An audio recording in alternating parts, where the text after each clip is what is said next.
press the bottom right button here. And then just put in whatever it's supposed to Right, be. so then it's going to ask you for a title if it's a new program. So let's just call it test for now. Okay. All right, and then we're going to be presented with this screen. So this screen has basically there's like a flow chart for how we should create the program. It starts with our messages, and that's just literally the information that we're going to be writing onto the part. So it's blank right now, and we're going to press add on this middle right side. Yep. And there's going to be a few options for different types of information we can input. Okay. So the first one is character. Character is static text, like the words lot or Best Buy. They never change, okay? Or a number that never changes. Maybe it's a plant code, line code, whatever. Calendar, excuse me, anything to do with the current time. What do I mean by that? The current time, the date, the week, the month, the hour, the minute, or an expiration, right? So next week, next year, but keynote. That is related to the current time, so if the expiration changes only once every 2 days, you cannot use calendar, right? Because that's updating with the current time. It's just the current time plus an amount. So if you go by batch, it does not work. Yeah, that's what they go by. They go by batch, so you manually input your codes for all your programs. Okay, big difference, right? So if that changes, we do have something that can update every day. We can even have it update at 2 a.m. We just can't have it update. I mean, if it's irregular, then there's Because it nothing. depends, and then sometimes they'll finish one batch, then they'll start a new one. And that's a They're gonna different- change the code again. So it sounds like we're going to be doing all manual input. Right. Okay, that makes it simple then. It's all character then. All right. If we have no, the only other thing is counter. You could count the number of parts. So if you have like you want box 1 to 10,000, you just counter right there. You set the values, and that's it. So character, we select that. The first question is, what size do we want our font to be? So inkjet, as I'm sure you know, works in dots. So 7 dots high, 5 dots high. There's no bigger or smaller. There's more dots or there's less dots. That's all there is. They're all the same size.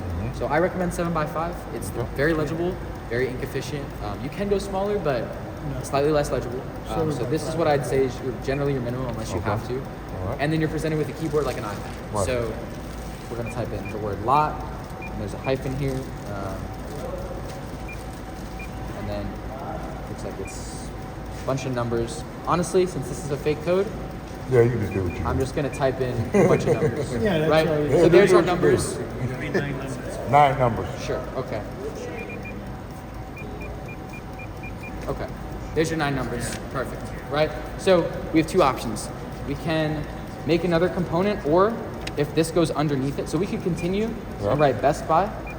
If there's a longer part, we can do that, or we can go enter and then type in Best Buy, It's on the keyboard. and then just like an iPad, right? Yep. So Just like on enter and then keyboard. put in the second line. Cool. So then we have our date Yeah, I code, got it. whatever, maybe we have our year, so it's 4 digits. Okay. All right. Characters can we raise them at all on the screen? Good question. So he asked if we can Yeah. raise or lower the character in the screen. The Like short to go up answer higher. is yes. Okay. The long answer is no. So why not? If you're going to move the characters up and down, you should be doing it with the printhead, not in the software. Got Why? you. So your other inkjets probably don't tell you this. The higher you print on an inkjet, just due to the nature of all inkjet technology, the lower quality print and the lower speed you can go. Nice. So if you make a taller print, technically it's going to be lower quality. So ideally, your code is in the bottom most, like the lowest as possible, Yep. and then you move the print head to adjust. Yes, sir. Now, in some applications, the print head fit is so tight that we have to raise it in the software, but that's not going to be happening here, almost certainly. So always try moving it here first. Likewise, we don't want any space on the left. Right. Now, that won't impact quality, but that is an artificial delay, and it will not snap to it. It will include that as part of the code, and then there'll be a be a space blank. that's unaccounted for, and I do not know how much that is. This is not true to the scale, so you cannot measure this and say, oh, that's an inch. That's like, Okay. I don't know, maybe a quarter of an inch. We have another component that'll add that delay. So Okay. you're going to be moving it. This is basically what I'm saying is this it area there. has nothing to do with placement. Yeah, keep it This is there. just the information. Yep. So once we have the information we like, you can use this to move stuff around. You can change the font size, and if we make it all together, if I select the bigger font, it just scales it, Okay. right? So that is kind of useful. Keep in mind, our max dot height is 32 dots. So that's 27 height codes and a dot in the middle, so we're 15 dots high. Okay. So just for reference, like if I put it up here, you'll notice I can't go any higher. Yeah. So you only have access to about 4 lines, and it'll just have to go horizontal. But our horizontal is pretty much it. So, It's about keeping it right there, though. yep, right there. There shouldn't be any spots on the left or the bottom. So the next step, we have Kobe leg. We go, so you see the arrow here? Going to the Yes, next thing is line message. adjust. So, Link line adjustment. yep, that's the next step. So Okay. there's two things. There's common line settings and there's separate line settings. Okay. Common line settings are universal to the entire unit, right? So you can set them in a different menu and then every program is impacted. So Yeah. let's say the speed on this changes, but you have 30 different codes. If you set every program to reference common settings, all you have to do is adjust the speed in that area of the menus and then they all update. Whereas if you go to separate settings, you can have different settings per program. So if the line speed runs faster with this product and slower with a different one, you can set it for each one. So I don't know what your line does. Does the speed always stay They're the all same? different. They're all different. So then you would go to separate settings, and this is how you would do that. So the most important thing to look at here is this diagram. You guys see this is representing one of our lines. So it's saying the line is going from right to left. And what I can tell, it's going from left to right, right? So Yes. we press this 180 degree 180 button, degree, flip it. flips it over. Flip Now it. we need to basically tell the printer what's going on. So if Yeah. you take the head out, it has no idea which way it's facing. Right. We got to tell it. So left to right, and then the next thing you see this gray piece on the print head and the three lines coming out of it. It's kind of small. Yeah, I see it. All right, so that represents the three lines represent the LED right here. That's the direction of the print head. You see head direction. If I press reverse, it switches it. Okay, yep. We need to know which way we're facing, Yes, sir. so we can orient our text properly. All right, so just it doesn't matter which way. It does not matter. Just tell the printer whatever's happening is fine. So that way, we set the standard. You're Yep. good to go. Next thing, target distance. You have options of 15 millimeters, 35. That's the throw distance. I recommend 15. 15. If you can't do it, do 35. Now, what is 15 it or matter? 35. 35. Millimeters. Go higher, right, if you go higher, so you're not gonna get a good quality print. It's a good Right. question. So what happens? Inkjet comes out, when we shoot out ink, it comes out in a cone, okay? So think of it like a flashlight. Further back you are, the more spread out it is. Yep. That's exactly how it's an inkjet. The dots are more spread out the further you move back. So at 35 millimeters, we basically condense that cone so we can shoot further. Now, if you're at 15 millimeters and you set it to 15, all it means is if you're at the right distance, it will look like this. It doesn't mean your text won't be legible if you move to 20. It means the dots are going to be slightly more spread out. Right. So it's not the end of the world. I'm sure most of your old inkjets don't even talk about that stuff. They just point it and shoot. This is just for precision. Okay. If you have to be further away, you can set it to 35 and it'll tighten. So if your text is spread out, you have two options. Move the print head closer or set it to 35. Yeah. If it's at 35 and it's spread out, you're probably pretty far away. Then just move that. You should be 15 millimeters, width of a finger, roughly. It's usually closer than you think. We just move the pedestal in and out, Yeah, up well, and this is down, a like you're very- saying. these We stands don't are have to very well touch that built. anymore. No. Yeah, we can No. keep that at 15, yeah. Okay, yeah, gotcha. Yeah. And then the last two things, print method, constant versus encoder. You guys No are running encoders. Okay, Yeah, we're all familiar no with what those are. encoders. Yep. Fantastic. So it's just going to be constant line speed. I use millimeters per second. That's just how I usually think about it. I can Okay. set it to standard or metric. It's up to you guys. Do you preference? Standard. Standard? All right, I'll change that once we set it up. Okay. And it'll say inches per second or feet per minute. You can pick right there. Now, what happens if you get that wrong? Your text will be spread out, or it'll be condensed. So if you're printing too quickly, your line speed is really high, your text is going to look like smushed together. If you had set a really low number and your line's flying, your text is going to be super long. Okay? Okay. Because that lateral movement from the part is how we get our print. So if we don't know how fast it's going, it's just going to look illegible. You don't have to be super precise. Do you guys have tachometers here? Tachometers, like for measuring the line speed? Yeah. Yep. Yeah, so sure. you could always just do that and then just enter it. Okay. Any questions on that? Diagram has to match. Just make sure everything's true to reality. These are real values, so you can just look at what they are, Okay. take out a measuring tape if you want, and everything will start working. Sounds good. Last thing. So now we're on the ABC. third part. Third part. Yep. So we have that Upside last down. arrow. Yep. Print adjust. Yep. So the first thing is our trigger delay. Trigger delay should be pretty intuitive. It's actually not going to change really too much because it's the distance from the sensor to the print head. So how long do we wait before from receiving an input to actually printing? If we print instantly, we're just going to spray unless they're lined up, which they will not be. So for our setup, your delay is going to be like a minimum of 90 millimeters, which is like 2.5, 3 inches, something like that. Okay. Because the way our bracket works,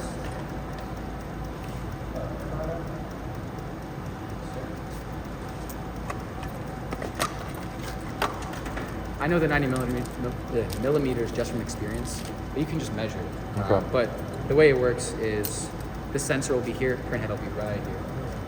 Right, so that's about 90 millimeters. It's from the center of the printhead, Okay. whatever that Yeah. is. But basically, What if we can't put it on the printhead, we have to put it, like on the supervisor, we're not gonna put it on the printhead. Right. that's just, again, so you would just adjust the delay for how far it is, right? So it's really any value. I'm just telling you what it is if Yeah. this is the setup that Yeah. you do. But yeah, you can enter any amount. You can enter Yeah. 10 meters, which that would be ridiculous. No one has a line. Just an adjustment. Exactly. So if you increase the delay, we're going to wait longer. Right. In this case, if you increase the delay, the code's going to move to the left. If you decrease it, the code's going to Yes, move to the right. I'm only so going it's to gonna give you print the soon. P6 because for P9Rs they don't give Exactly. me any So orders it's just yet. moving it left to right. That's why we're not dragging it, because that's what Thank that you. Yeah. line, Yeah. that's what the trigger delay does. Then the last thing, text direction. Right. So you set it upright, Yep. mirrored, whatever you need. Yep. Keep in mind, if this diagram is not true, that text be direction different. will not work. Yep. Okay, so also notice something, see how it's right side up? Mm-hmm. And if I go back to line adjust and then press the 180-degree button, It'll be vertical. and then it flips it. Yep. So this menu, the line adjust, preempts the print adjust menu. So you need to get this right. If you're going back and forth, it's gonna just like flip it every time. You're gonna be kicking yourself. So just get that diagram to be correct, Mm-hmm. and then adjust your text direction. Okay. Last thing, height and width, 100% for both.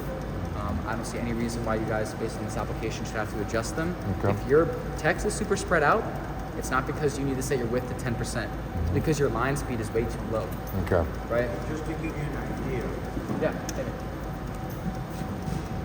Barbie, copy. it's gonna go right here, Absolutely. between here Plenty of room. and here. Plenty of room. Now, if your code looks like this, Mm-hmm. you don't need to adjust your line speed. And then if you want to adjust the width a little bit, that's fine. But if your code's this long, you need to increase the line speed here, right? The printer is printing slowly, and the code is spread out because it thinks the part's moving slower. The part's already gone. So you need to tell the printer, hey, we need to print faster. We can print, faster than you can see. So we just need to adjust that and tell the printer what's going on. If you start adjusting the width, here's the problem with that. The trigger delay here, you see how it's 90 millimeters? That's based on the line speed. It's a distance value, but because we're not using an encoder, it is effectively a time delay, right? So if we're moving faster, 90 millimeters is a shorter amount of time, right? 30 millimeters at 300 millimeters per second is a tenth of a second. 600 millimeters per second, it's a 20th of a second, right? So if you have your line speed wrong, you're not going to be able to measure your trigger delay. Just keep that in mind. So better to get the line speed correct, and then all of this will follow. Simple terms, just you just move the height and width. I would say don't move Don't the height. do that. Do Don't not move the the height height. and width. Yeah, Right. yeah. If your text is Hi, spread out on you the have height, him? check is your print head too far away, right? Right, It's probably exactly. too far, right? If you get all that Exactly. stuff right, the code will look like this. There you go. Jairo, you happy? Yeah.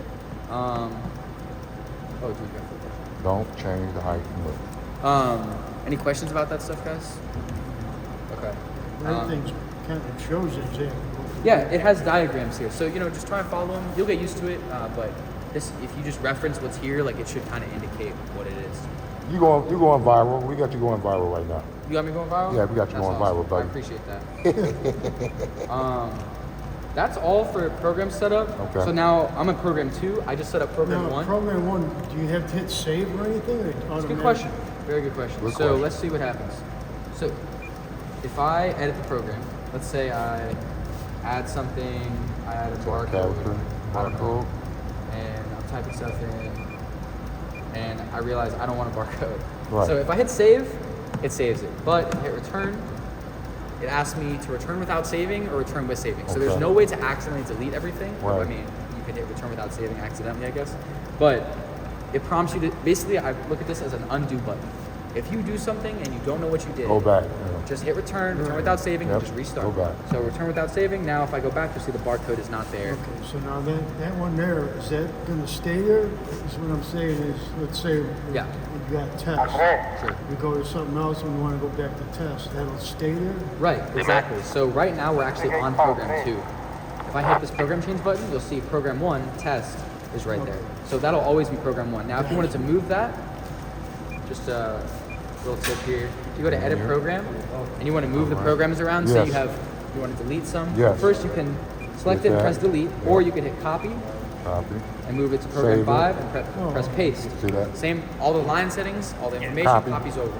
Same thing like Right? close. So if you're Did you making copy? 30 computer? programs Yep. and they all have the same ¿Cuánto format, producto hay en la different information, this is a really useful way. It's paste, paste, paste, paste, paste. Change the information, right? Same like a If you're computer. manually ¿Aproximadamente entering cuánto? it, Basically, it's not it's going to a save you that much time to have separate programs, but it's up to you. It's whatever you decide. And also, this is useful Okay, gracias. because Yeah, delete it. you can copy and paste it to say program 100, and that's kind of like a backup because no operators are not going to scroll down to program 100. Right, You know, right. they're just going to go to the ones that are right there. So that's a good way to save all your information.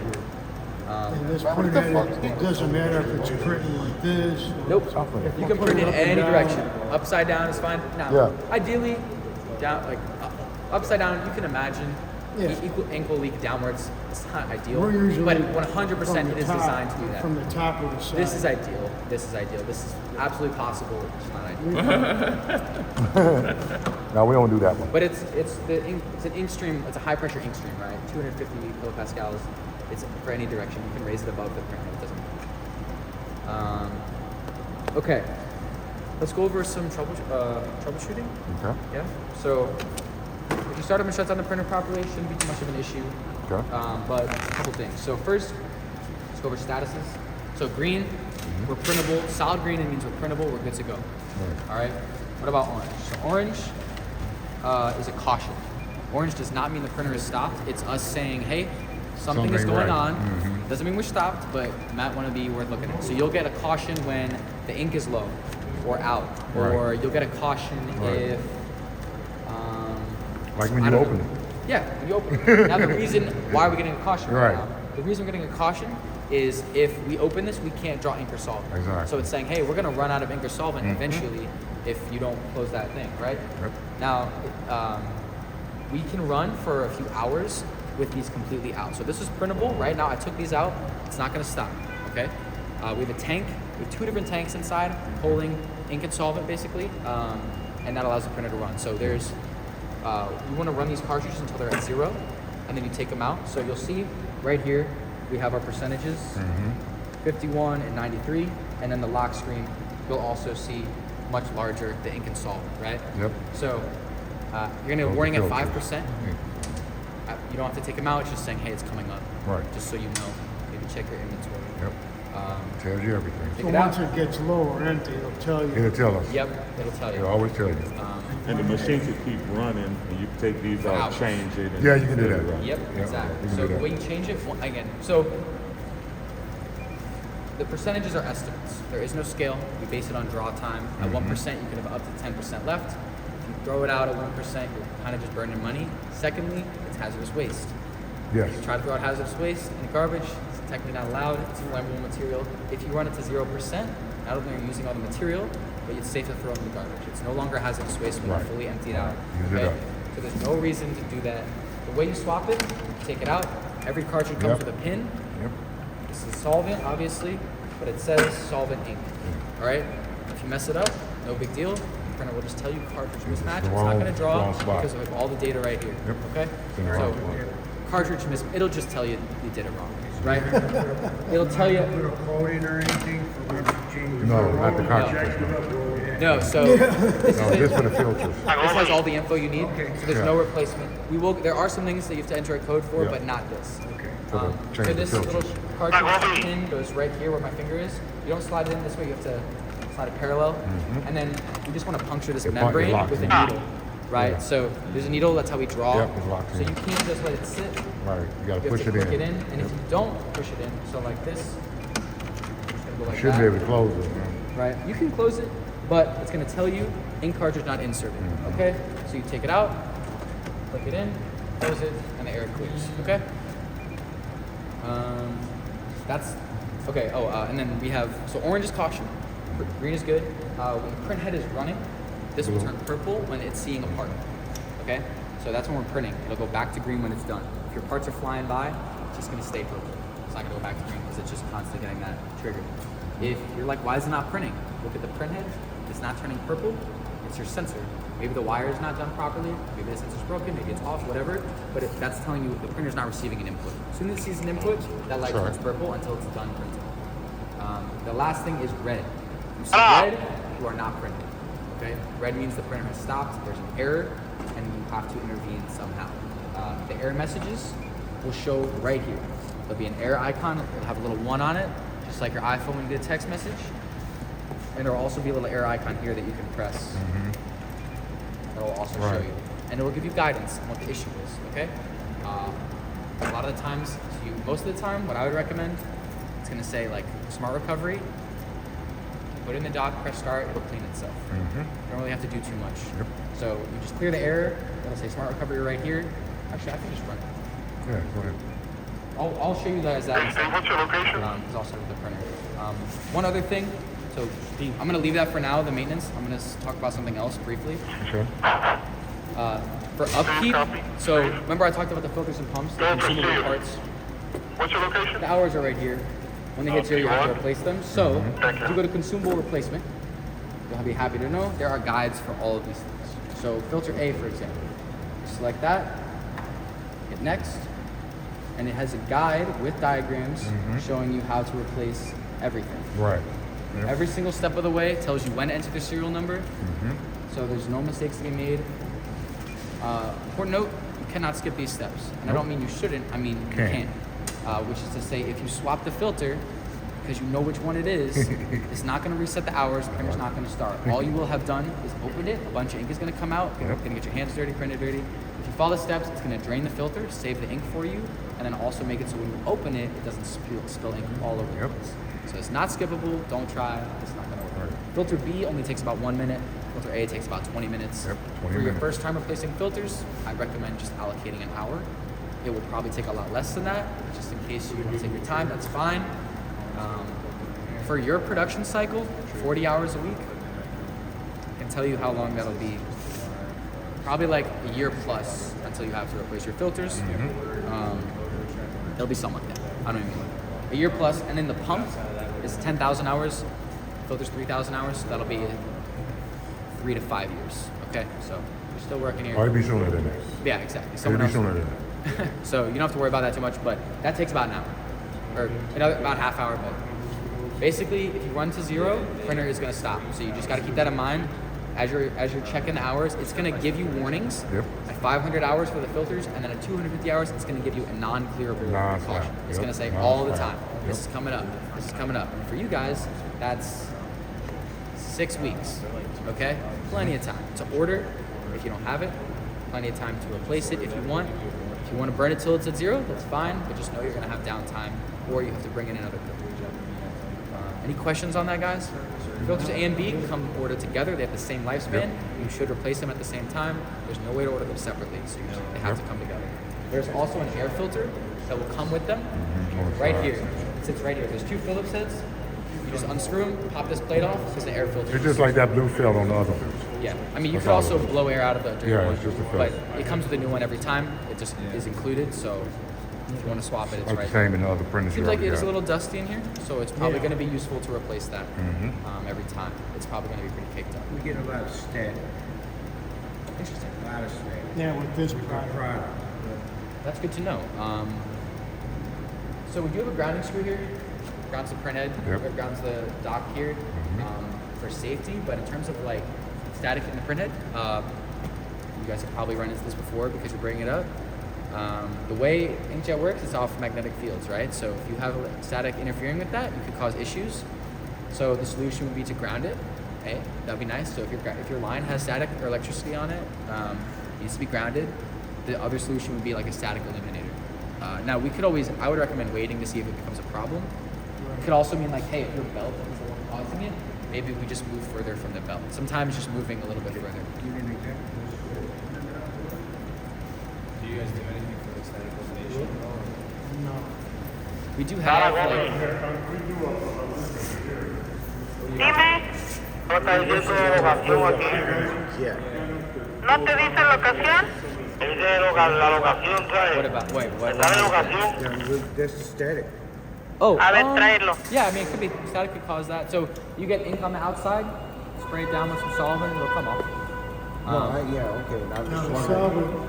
solvent spray, can we use the same solvent we use to cleaning this? Yeah, we have our own.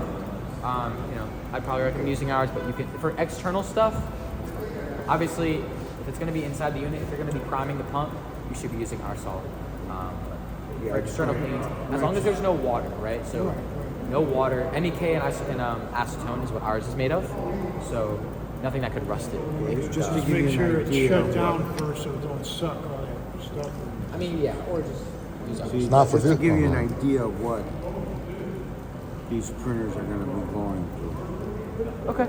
All right? Yeah, I mean, Now for this, what he's talking about, what I used to do is pour some in a cup or cap and put it on nozzle suction to clean up the front head, like instead of spraying shit on it like that. yep. So if you Know run what that I'm talking smart, let's talk about. So I don't know about using nozzle clean or nozzle suction, but here's what I'd recommend. So let's say you come up to the printer and you don't want to run that smart recovery, or it's having issues. Honestly, smart recovery is good for operators, but if you guys are technical, like it's probably gonna be faster if you just troubleshoot it yourself once you get good at it. So you have an error with the printer, you come up to it. First thing I do, press the error button, see what it says, right? If it says nozzle clog, gutter sensor, deflector voltage leak, I don't know how familiar you are with the parts, but all those things are inside the printhead, okay? And it'll say something about the printhead in the message. I recommend reading the message. It will tell you what to do. But if it's in the printhead, which 99% of the time it will be, if it's in here and it was running, that's bad news, because like this doesn't really break. This doesn't really get clogged while it's running. Most of the time, when it's running, this is where your issues are, because this is the part that's actually printed. So, this is our printhead. From here down, this is our vital components area. Everything over here, we don't really care about. Okay. It's not going to get dirty, really. If it does, it's a problem. But, see the letter A, that little white piece? That's our nozzle. Yep. That can be replaced super easily. I'm going to train you guys how to do that. If you have clogs, that's the fastest way to get rid of them in the nozzle. It's a $108 part. It's ceramic. It doesn't need to be thrown out. You get a couple spares. Anytime you have a clog, rather than having to fix it, you just swap the part and then let it sit in some solvent, and you're good to go the next time. You can just cycle them endlessly. I mean, eventually, if you crack it, you can't. But Right. if you're gentle with it, it'll be fine. Next thing, charge plate, deflector plates, and then the gutter. So you come up to this unit, all this should be clear of ink. You see how there's no ink? Right. Or basically no ink. Maybe there's like a residue, right? That's fine. Or even a couple drops is probably okay. If you want to clean it, you have two options. One, manually clean it. Spray it down. Spray it with some dry air. That's fine. Or if you go to menu, troubleshooting, and then auto shower. Auto shower. So that is the cleaning feature, okay? It sprays solvent from this little nub onto the nozzle, the deflector plates, and then dry air afterwards, okay? Very effective at cleaning. It means you don't have to get your hands dirty. If you forget your solvent, this is a very effective tool. It's very efficient as well in terms of consumable usage. Once you run that cleaning, before I do any troubleshooting, if the printhead's dirty, there's no point in troubleshooting if the printhead's dirty. Clean it off, right? And then I go to injection solvent. So this is the best tool for diagnosing a clog. So just to recap, menu, troubleshooting, injection solvent, and I press start, and it's gonna spray solvent from the nozzle into the gutter. Okay, so you'll see in a moment. You guys see that? Yeah. So you can get super close, it's not gonna spray at you.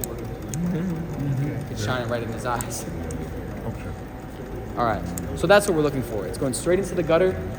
If we see mist, like that, right? If we see mist, or let's say it's hitting different spots, it means we're either missing or we have a clog. If we have a clog, it'll be hitting different parts. You see how it's appearing and disappearing without any startup? That's what we're looking for. If it's hitting different parts, or going like that to start up, or kind of like shaking, you have a clog, and the solution is to swap the nozzle. Now, if you have physical ink buildup, you can run an auto shower, but it usually, if this is clean, you're not gonna be able to see what's clogging. It could be a piece of dust, not necessarily ink, right? So, how do you swap it? First of all, I recommend gloves for a couple reasons. One, personal safety. MEK is not good for your skin or your nerves, so I recommend wearing gloves when you're handling the nozzle, but also, if you want your nozzle swap to work, If you use your hands, they have dirt, they have oil, they have what you had for lunch on them. It's a 60 micron hole. You could clog it with just your hands, right? So with just your skin cells. So you pop this off. By the way, the guide for nozzle swap is in the consumable replacement menu, right there. So what I'm about to show you, that has a couple more steps, but what I'm about to show you is right in there. So if you forget, that's no problem. Okay. So we're missing, right? We're missing in multiple areas. Maybe it's like coming out sideways. We're not gonna adjust anything, okay? Like if you have a video jet, I know they adjust the axis a lot. We're not doing that. Keyence, big difference. You should not be adjusting the axis almost ever on these units. It is possible, and we'll discuss when, but it should not be a frequent thing. The more frequent thing should be like a nozzle swap. So you pull this back, Yep. this Clip loop off. comes off. I recommend generally doing it over the door. That way if you drop something, these are small parts, it just gets caught, you can pick it up. Then this little gate comes down, and then I just peel off the nozzle. And again, with gloves, I just pull it off from the side. And then you'll see on the bottom, there's no text. And then, so you see the bottom here, there's no text. And then on the top, there's text. So the text always faces up. The letter A, you should be able to read it. And then you see the grooves that are diagonal from each other on that plate? Okay, you see the holes diagonal from each other? Yes. Those match up. So if the letters face up and the grooves, the holes match the grooves, you're good to go. All right, so you take your new nozzle, holding it from the sides if possible, because if you hold it from the orifice, you could clog it. Even these gloves could have dust on them. Doesn't mean it probably won't clog it, but you don't want to risk it. So then you just kind of drop it. Oops. So you'd put a new one in? I put a new one. But this nozzle's good to go. I'm so. just saying that's Yes, good point. Take your new nozzle, and then put this one in a little dish of solvent. Let it sit in there, and you leave it until you need another nozzle. ultrasonic cleaners. Do you have one? Okay. Ultrasonic cleaner is the best way to declog nozzles. Put it solvent in ultrasonic cleaner, as many nozzles as you have, run that thing, and you should be good to go. If it doesn't work, it's probably damaged. Toss it out. I don't have one. The units come with one, but I have heard from many customers that is a very effective tool. So I highly recommend maybe just keeping the nozzles in an ultrasonic cleaner, and then you just take them out when you need them. Like $180. And they're not, you don't have to buy new ones. You know, you get a couple spares. As long as you don't lose or drop them, you should be able to just run them in perpetuity, basically. They're ceramic. They're They're not not cheap plastic. filters, I'll order some nozzles. Absolutely. I mean, for 2 units, probably just need 1 spare. But you can get 2. Really up to you. I mean, compared to the price of the unit, it's like peanuts. So, make this flush, right? So now we push the nozzle, make it flush. Close that little gate right there. And then I'm going to grab the circle with my right hand. All right, and then just put it over these 2 loops, and then I'll hook it on that side. So hook it right there, again, and then you'll see how much force I'm applying here. Just pops right in, 1 finger. If you have to like push it, you're doing it wrong. So just, take a breath and do it right. Once you put in the new nozzle, so just to recap, we got to this printer, we got an error, we made sure the print head was clean, we checked with injection solvent. So we maybe ran an auto shower, then we checked with injection solvent, it missed in different areas. So then we swapped the nozzle. It's a brand new nozzle now, or a clean one as far as we know, but we still want to verify the nozzle's clean. We don't just press startup because if that nozzle's clogged, you're just going to waste the whole startup time just to find out it's clogged. So you run injection solvent again. I always do this. And you want to see if it goes right into the nozzle, or right into the gutter. So it does. Right into the gutter. Now occasionally, new nozzle might have some dust, a couple of injection solvents will miss, and then it'll start hitting. Okay. As long as it hits like 3 or 4 times in a row, you can hit cancel, put the print head back on, cover back on. You just screw that back on right there. And then you see the startup button right here in the troubleshooting menu. So since you guys are, you guys are gonna be operating this and your maintenance, this is fine for you guys to know about. So this startup is different from our smart startup. Right. The smart startup will preemptively run a cleaning, and if it misses, the stream misses, we have flow sensors, so that's how we know the stream's not working. We're not gonna, for example, spray onto your line for an hour and then you find out when that line is black. We'll cut the stream because we can sense when it stops. Okay. So the smart startup will, if the stream misses, stop, run another cleaning, and try again. But that takes time. This startup will skip preemptive cleanings, but if it misses, it's gonna error out.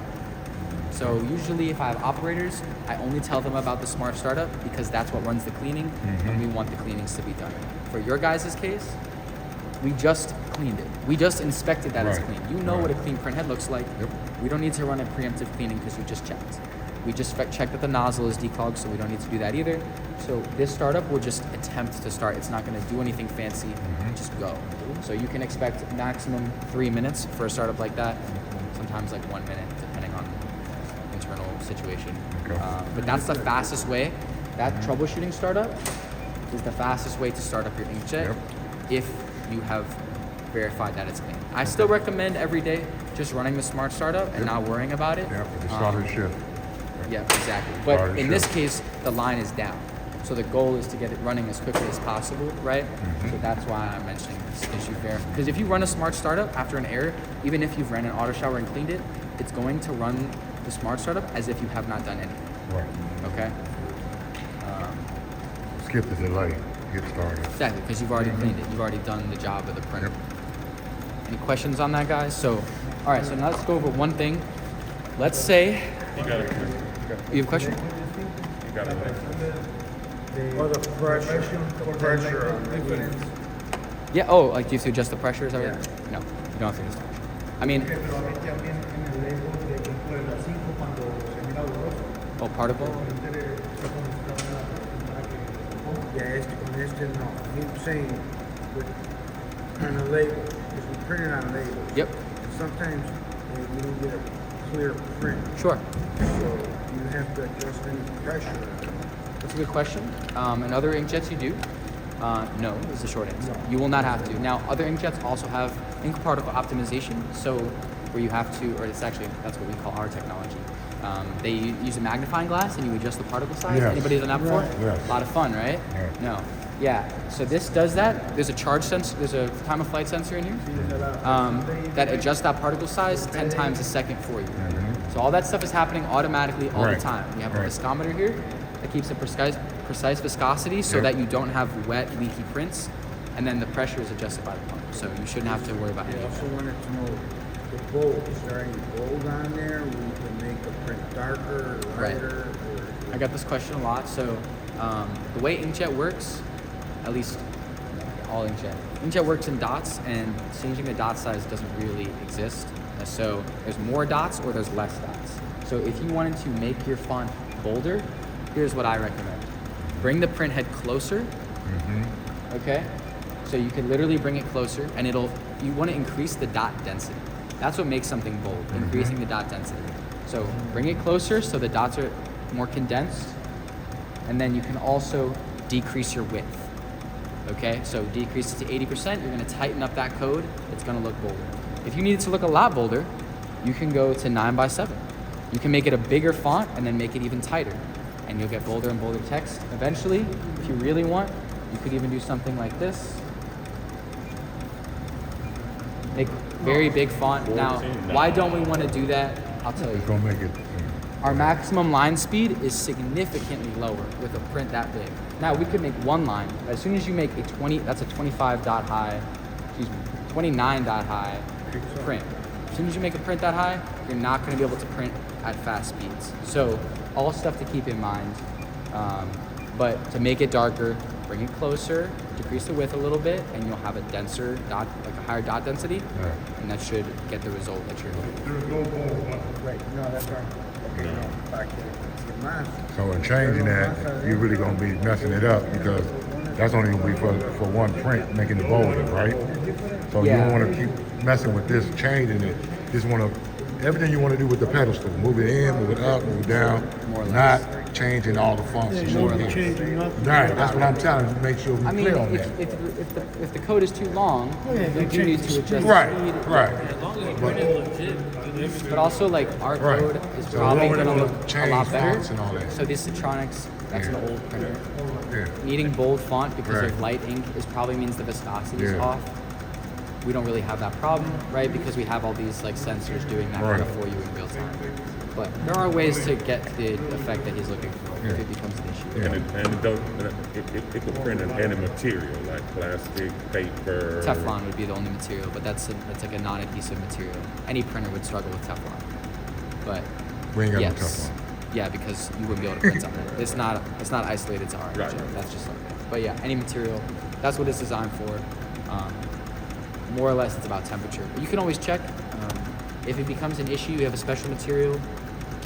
We do have a strong adhesive ink. It would be a different unit. That's a discussion for another time. But there are applications where they need like a strong adhesion, and it's a different printer. It looks the same. It's just some of the internals are slightly different, and the ink is different, obviously. But no, I have never had issues pretty much How adhering. does it work on a glossy label? Should be fine. It needs time to dry, probably like 10th of a second, but that's it. Shouldn't have an issue. I mean, if you're gonna like rub it with a flathead, like it'll probably come off. But like if it's just general friction, it's not gonna come off. Now, like going through rollers on machine or something like that. Honestly, You guys, just have to see. we have to check. Okay, like I can't tell you exactly what's gonna happen. I install these every day, and it's fine every time. So I'm gonna lean on that and say it'll be just fine no matter what it is. I think we need to get one of the calls to see it running. Any questions, guys? No. All right, so we went over program change, startup and shutdown, did some maintenance. Let's want to toss it on the line and give it a shot. Yeah. All right. Stay, right?